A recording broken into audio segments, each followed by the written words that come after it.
Hello উচ্চ মাধ্যমিকের প্রিয় ছাত্রছাত্রীরা, অলগুরু টিউশনের চ্যানেলের পক্ষ থেকে তোমাকে জানাই অনেক অনেক স্বাগত। আজকে আমি উপস্থিত হয়েছি উচ্চ মাধ্যমিকের চতুর্থ সেমিস্টারের ইতিহাস অর্থাৎ হিস্ট্রি সাজেশন নিয়ে। সাজেশন বলা ভুল হবে, কিছু গুরুত্বপূর্ণ প্রশ্ন নিয়ে, যেগুলো এবার পরীক্ষায় 2026-এ আসতে চলেছে। বিশ্বাস হচ্ছে না? তুমি কোশ্চেনগুলো দেখো, দেখেই বুঝতে পারবে এই প্রশ্নগুলো কতটা ইম্পর্টেন্ট। তোমাদের কাছে একটা রিকোয়েস্ট থাকবে, তোমরা তো প্রশ্ন খুঁজেছো, ইম্পর্টেন্ট দেখেছো, তারপরও আমার দেওয়া এই কোশ্চেনগুলো তুমি রেডি করেছো কিনা একবার দেখে নাও। বুঝতে পেরেছো? আর যদি না রেডি করে থাকো তাহলে এক্ষুনি বলবো রেডি করে নাও। তোমাদের বেসিক্যালি 3 মার্ক, 4 মার্ক এবং 8 মার্কের প্রশ্ন হবে। মানে 3 মার্কের 4টে 12, আর 4 মার্কের 5টে 20, আর 8 মার্কের একটা 8। টোটালে তোমাদের 40 হচ্ছে। এই 40 মার্ক তুমি অনায়াসে লিখে আসতে পারবে যদি এই ভিডিওর কোশ্চেনগুলো রেডি করে যেতে পারো। আমি এই ভিডিওতে তোমাদের 3 মার্ক, 4 মার্ক এবং 8 মার্কের সম্পূর্ণ আলোচনা করেছি, সম্পূর্ণ গুরুত্বপূর্ণ প্রশ্ন দিয়েছি। তুমি এখনই একবার দেখে নাও, দেখে নিয়ে পরীক্ষা দিতে যাও, তাহলে বুঝতে পারবে আমি 40-এ 40 লিখে আসতে পারলাম কি না। বেশি কথা বলবো না, চলো ভিডিওটা শুরু করব। তাহলে একটা ছোট্ট রিকোয়েস্ট, ভিডিওটা যদি তোমার ভালো লাগে তাহলে একটা লাইক করবে, এবং তোমরা একটা কমেন্ট করলে আমি একটু উৎসাহ পাই তোমাদের জন্য নতুন নতুন ভিডিও নিয়ে আসি। আর যদি একটু ভালো লাগে আমাকে, তাহলে চ্যানেলটাকে সাবস্ক্রাইব করে পাশে থাকবে। চলো শুরু করছি আজকের সাজেশন।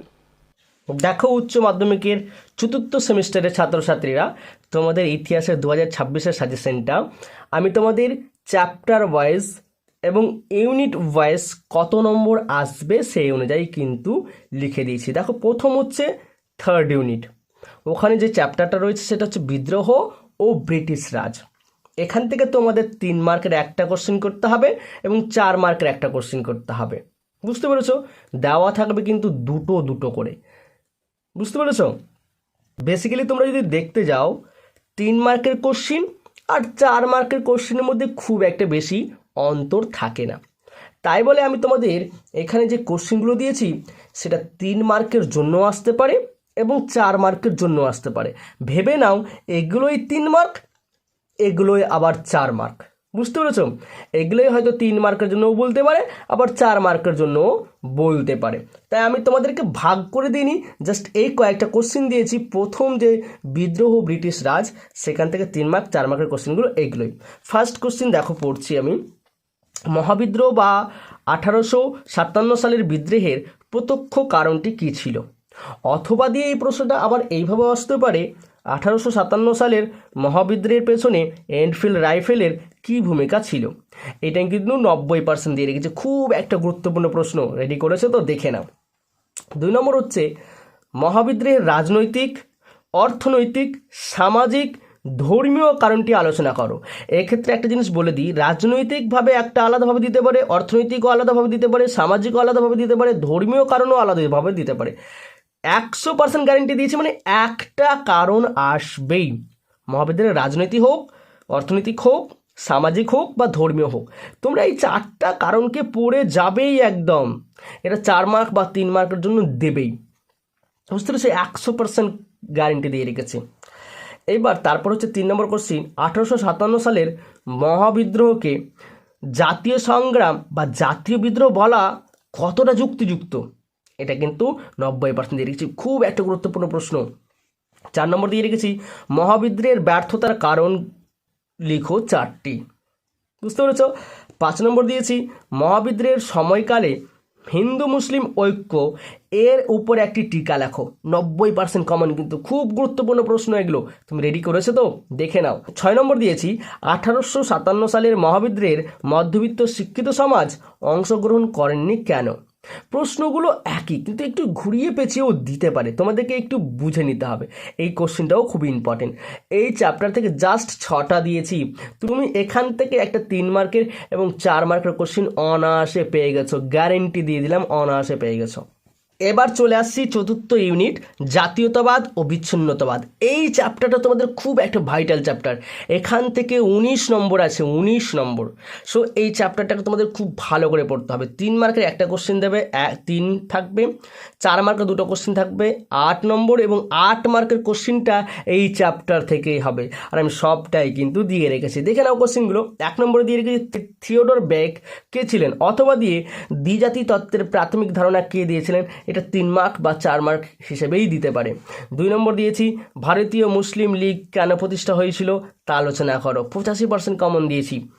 তারপর 3 নম্বর হচ্ছে সিমলা বৈঠক ভারতের ইতিহাসে কেন গুরুত্বপূর্ণ, খুব একটা গুরুত্বপূর্ণ প্রশ্ন। 4 নম্বর দিয়ে রেখেছি অহিংস অসহযোগ আন্দোলনে নারী সমাজের যোগদানের সম্পর্কে সংক্ষিপ্ত টিকা লেখো, এটা 4 মার্কের জন্য খুব ইম্পর্টেন্ট কোশ্চেন কিন্তু। 5 নম্বর কোশ্চেন দিয়ে গেছি টিকা লেখো মোহাম্মদ আলী জিন্নার 14 দফা নীতি, 90% কমন দিয়ে রেখেছি। 6 নম্বর হচ্ছে টিকা লেখো পুনা চুক্তি, এটা ভেরি ভেরি ইম্পর্টেন্ট কোশ্চেন, একদম আসবে এমন একটা কোশ্চেন। পুনা চুক্তি এবার আসতে চলেছে, দেখে নিও। 7 নম্বর হচ্ছে টিকা লেখো মন্টেগু চেমসফোর্ড আন্দোলন। আর একটা 8 নম্বর দিয়ে রেখেছি টিকা লেখো মাউন্ট ব্যাটেন্ট পরিকল্পনা অথবা চম্পারায়ণ সত্যাগ্রহ। এই ছিল 3 মার্ক ও 4 মার্কের কোশ্চেন, বুঝতে পেরেছো? খুব ইম্পর্টেন্ট প্রশ্ন। তুমি কিন্তু এগুলো রেডি করেছো তো? যদি না রেডি করে থাকো এখন রেডি করে নাও। আর যাই আসুক না কেন তোমরা কোশ্চেন কখনো ছেড়ে আসবে না, কোশ্চেনগুলোকে কিন্তু টাচ করে আসবে। টাচ করে আসার পরে যিনি পরীক্ষার খাতা কাটবেন তার কাজ হচ্ছে নম্বর কি দেবে না দেবে, তুমি কিন্তু সম্পূর্ণ অ্যান্সার কমপ্লিট করে আসবে। 8 মার্কের কোশ্চেন জাস্ট 4টা দিয়েছি ভাই, 4টা থেকে একটা আসবেই। যদি না আসে তো আবার কমেন্ট করে যেও এই ভিডিওটাতে কি দাদা আসলো না। দেখো 1 নম্বর কোশ্চেন দিয়েছি মুসলিম সমাজের অগ্রগতিতে আহমেদ খানের ও আলিগড় আন্দোলনের ভূমিকা আলোচনা করো, খুব খুব 100% কমন দিয়েছে, এটা কোশ্চেন চলে এসছে, এই কোশ্চেনটা শিওর চলে এসছে, তুমি দেখে নিও চলে এসছে। 2 নম্বর হচ্ছে 1946 সালের নৌ বিদ্রোহের কারণ ও তাৎপর্য ব্যাখ্যা করো, এটা 8 মার্কের জন্য তো আছেই ইম্পর্টেন্ট, তারপর 4 মার্কের জন্য এই কোশ্চেনটা দিতে পারে, শুধুমাত্র কারণ বা তাৎপর্য এগুলো 4 মার্কের জন্য দিবে। এবার চলে আসছে 1942 সালের ভারত ছাড়ো আন্দোলনের সম্পর্কে একটি নিবন্ধ লেখো, এটাও কিন্তু খুব ইম্পর্টেন্ট কোশ্চেন। আর 1885 থেকে 1905 খ্রিস্টাব্দ পর্যন্ত জাতীয় কংগ্রেসের নরমপন্থী অধ্যায়ের একটি সংক্ষিপ্ত মূল্যায়ন করো। নরমপন্থী কিংবা চরমপন্থী, চরমপন্থীটা আমার খুব একটা ইম্পর্টেন্ট মনে হয়নি, তাহলে নরমপন্থীটা আমার ইম্পর্টেন্ট মনে হয়েছে, তাই বলে নরমপন্থীটা তোমাদের আমি দিয়ে দিয়েছি। এটা পরীক্ষা আসতে চলেছে, তাহলে সবথেকে গুরুত্বপূর্ণ হচ্ছে প্রথমের কোশ্চেনটা, বুঝতে পেরেছো? এটা আসতে চলেছে। এই ছিল তোমাদের 8 মার্কের কোশ্চেন, দেখে নাও ভালো করে। রেডি করেছো তো? যদি না রেডি করে থাকো এক্ষুনি রেডি করে নাও। এবার চলে আসছি ইউনিট 5 স্বাধীনতা উত্তর ভারত। এই যে চ্যাপ্টারটা, এই চ্যাপ্টার থেকে মাত্র 5টা কোশ্চেন দিয়েছি, মনে হবে যে কি কোশ্চেন দিয়েছে, এই কোশ্চেনগুলোর বাইরে আসবে না, তুমি দেখে নিও। একটা 3 মার্কের কোশ্চেন আসবে এখান থেকে, একটা 4 মার্কের কোশ্চেন আসবে। এই চ্যাপ্টার থেকে তোমাদের 7 নম্বরের কোশ্চেন আসবে টোটাল। দেখো মাত্র 5টা কোশ্চেন দিয়েছি ভাই, 5টা কোশ্চেন রেডি করে যাও, একটা 3 মার্কের এবং একটা 4 মার্কের কোশ্চেন তুমি শিওর পেয়ে গেছো। দেখো 1 নম্বর দিয়েছি নেহরু মহলানবিশ মডেল টিকা লেখো, 90% কমন। 2 নম্বর হচ্ছে জোট নিরপেক্ষ আন্দোলনের ভারতের ভূমিকা কী ছিল, খুব ইম্পর্টেন্ট কোশ্চেন। 3 নম্বর হচ্ছে টিকা লেখো পঞ্চশীল নীতি, 80% কমন দিয়ে রেখেছি। 4 নম্বর হচ্ছে নারীদের ক্ষমতায়নে সংবিধান কি কি পদক্ষেপ গ্রহণ করেছিল। 5 নম্বর হচ্ছে ধর্মনিরপেক্ষতার ধারণাটি ব্যাখ্যা করো। এই 5টার মধ্যে একটা 3 মার্কের এবং একটা 4 মার্কের কোশ্চেন তুমি শিওর পেয়ে গেছো এখান থেকেই, বুঝতে পেরেছো? তুমি রেডি করেছো তো? আবার বলছি, বারবার বলবো, রেডি করেছো তো? রেডি করে নাও। 6 নম্বর ইউনিট থেকে মাত্র 3টে কোশ্চেন দিয়েছি, মাত্র 3টের মধ্যে থেকেই 3 মার্কের একটা এবং 4 মার্কের একটা কোশ্চেন চলে আসছে, 3টার মধ্যে থেকে দেবেই কোশ্চেন, এখান থেকে সবটাই কোশ্চেন আসবে শিওর, এই 3টাই কোশ্চেন চলে আসবে, দেখে নিও তো, মিলিয়ে নিও, পরীক্ষার পর মিলিয়ে নিও এসেছে কিনা। দেখো 1 নম্বর হচ্ছে বাংলাদেশের মুক্তি সংগ্রামে শেখ মুজিবুর রহমানের ভূমিকা আলোচনা করো, 90% কমন দিয়ে রেখেছি, শিওর চলে এসছে এমন একটা প্রশ্ন।